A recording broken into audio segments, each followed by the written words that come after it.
네, 안녕하세요. 4월 2일 와플터치. 오늘 함께 읽으실 본문은 고린도전서 15장 12절부터 34절입니다.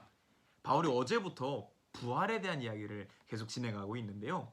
바울이 왜 부활에 대한 이야기를 이렇게까지 길게 했어야만 했을까? 그것에 대한 이유가 오늘 본문 맨 첫 번째 나오는 12절에 나와 있습니다. 12절에 이렇게 말합니다. 어째서 여러분 가운데는 죽은 사람의 부활이 없다고 하는 사람이 있습니까? 바울이 고린도 교회에게 부활에 대한 이야기를 이렇게 길게 했어야만 하는 이유는 고린도 교회 안에 부활은 없다라고 말하는 사람들이 있었기 때문이다라는 것이죠. 왜 고린도 교회 사람들 중에 일부는 부활이 없다라고 말했을까요? 이는 앞서서도 계속 말씀드렸던 그리스 철학 때문입니다. 그리스 철학은 영혼과 몸의 분리를 확실하게 합니다. 영혼은 귀한 것, 좋은 것이고 몸은 천한 것, 영혼을 가두고 있는 감옥에 불과한 것, 찌꺼기, 쓰레기통이라고 이야기를 합니다. 그렇기 때문에 고린도 교회 사람들에게는 우리가 예수님을 믿고 구원받았다라는 것은 우리의 영혼이 구원받은 것이다 라고 생각을 했던 것이죠. 그런 그들에게 몸이 부활할 것이다 라고 이야기를 하니까 전혀 공감도 되지 않고 이해도 되지 않았던 것입니다. 그러니 고린도 교회 사람들이 부활은 없다 라고 이야기를 했던 것이죠. 그런 그들에게 바울이 부활에 대해서 길게 설명하고 있습니다.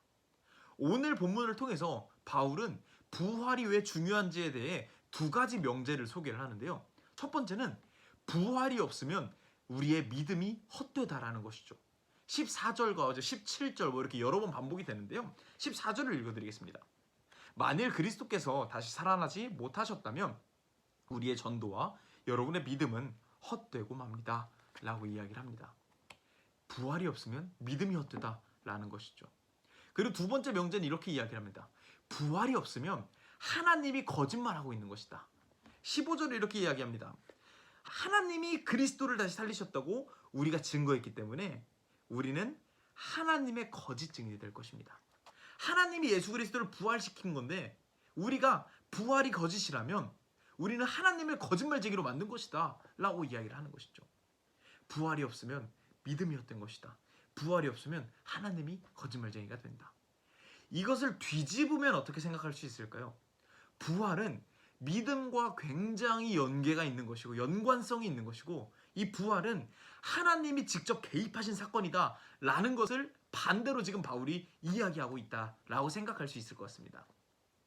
부활이 무엇이길래 믿음과도 이렇게 연결이 된 것이고 부활이 무엇이길래 하나님이 직접 개입하신 사건이라고 바울은 이야기하는 것일까요?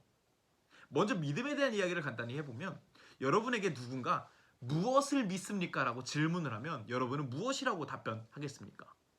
아마 대부분 나는 예수님을 믿습니다. 예수님의 복음을 믿습니다. 라고 답변하실 것입니다. 좀 더 구체적으로는 역사적으로 실존하셨던 성육신 하셔서 그때부터 쭉 삶을 살아오시고 뭐 이적을 행하시고 뭐 구원하시고 가르치시고 했던 그런 생애를 지나 죽으시고 부활하시기까지의 역사적으로 실존했던 예수의 생애를 믿는 것이 우리의 믿음의 근간일 것입니다.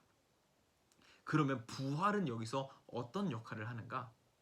하나님께서 이 만물의 왕이신 신이신 하나님께서 죽음이라고 하는 자연의 섭리를 뛰어넘어 예수를 부활시킴으로써 이 예수가 하나님의 아들이며 하나님과 동일한 신이며 이 예수의 생애가 하나님께서 옳다라고 인정하는 보증하는 것이다 라는 것의 증거가 부활이 되는 것입니다.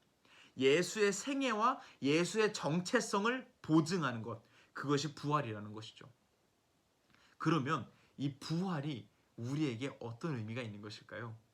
우리도 예수님과 마찬가지로 우리도 하나님의 자녀인 것이고 우리의 생애를 하나님께서 의롭다 인정하신다는 보증이 우리도 부활한다라는 것입니다. 그렇기 때문에 우리가 만약에 부활하지 않는다면 우리가 열심히 아무리 나 믿었어라고 해도 우리의 생애와 우리의 믿음을 하나님이 인정하지 않는다라는 것이죠. 그러니 부활이 있어야만 우리의 믿음이 옳다라고 인정이 되는 것이고요. 부활이 곧 우리를 인정하시는 하나님의 보증이다라고 할 수 있을 것 같습니다. 우리는 어떻게 해서 이 귀한 부활이라고 하는 하나님이 인정하시는 이 보증을 받을 수 있었을까요? 바울은 21절을 통해서 이렇게 이야기를 합니다. 죽음이 한 사람을 통해서 온 것처럼 죽은 사람의 부활도 한 사람, 예수 그리스도를 통해서 왔습니다. 우리가 부활할 수 있었던 것, 하나님의 인정, 보증을 받을 수 있었던 것, 우리의 전 생애가 의롭다 인정받을 수 있었던 그 증거, 부활을 얻을 수 있었던 것은 예수 그리스도와 함께하기 때문입니다. 우리가 예수 그리스도와 함께하지 않는다면 이것도 다 허상일 뿐입니다. 그렇기 때문에 예수 그리스도의 부활이 우리의 믿음과 결부되어 있는 것입니다. 저희 교회에서는 스태프들끼리 족구를 많이 하는데요. 저는 족구를 잘 못합니다. 그런데 제가 꽤나 자주 승리하곤 합니다. 어떻게 승리할 수 있었냐면 저는 저희 교회에서 족구를 가장 잘하는 우리 찬양 인도자 형제님과 항상 같은 편을 하려고 이렇게 눈치를 봅니다. 같은 편을 하면 공도 너무 잘 받아주고 살신성에서 다 살려주고 저는 그냥 발만 톡 대서 넘기기만 해도 꽤나 자주 승리하곤 합니다. 그런 우리가 예수님과 한 편이 된다면 얼마나 많이 승리하며 살아갈 수 있겠습니까? 바울은 24절부터 이런 이야기를 합니다. 우리는 이미와 아직 사이를 살고 있다. 이것이 무슨 말이냐면 우리는 이미 승리하셨던 흑암의 권세를 이기셨던 그 십자가 사건 이후를 살고 있고 동시에 아직 재림하지 않은 이 아직 사이에 살고 있다. 이미와 아직 사이를 살고 있는 것이다. 그러면 이 사이에 예수님은 무엇을 하시냐? 이 이미와 아직 사이에 예수님이 이 땅을 통치하실 것이다. 그리고 이 예수님께서 재림하실 때 아직 오지 않은 그때가 되면 하나님께서 이 땅을 심판하실 것이고 그 이후에 예수님께서 통치권을 하나님께 넘겨드릴 것이다 라고 24절부터 34절까지 이야기를 합니다. 좀 재밌지 않습니까? 예수님이 곧 하나님이고 하나님이 곧 예수님인데 왜 예수님이 지금 통치를 하시다가 재림 이후에 다시 통치권을 넘겨드릴까요?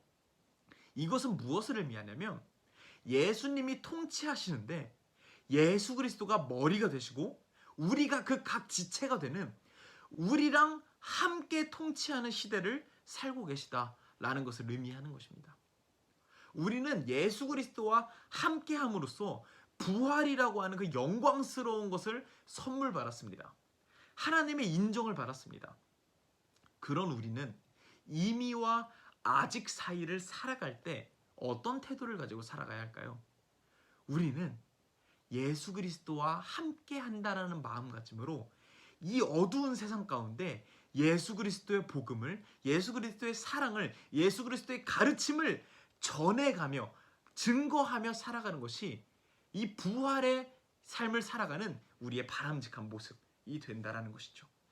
오늘 두 가지를 말하며 정리하려고 합니다. 첫 번째는 나의 삶이 하나님께서 인정하신 부활을 선물 받은 삶이라는 것을 기억하며 언젠가 예수님께서 다시 오실 그날을 기대하며 오늘 하루를 힘내서 살아갈 수 있는 저와 여러분이 되면 좋겠고요. 두 번째, 나의 삶이 정말 예수 그리스도의 가르침이 드러나는 삶인지 돌이켜보고 그렇지 않다면 반성할 수 있는 저와 여러분이 되기를 소망합니다. 감사합니다.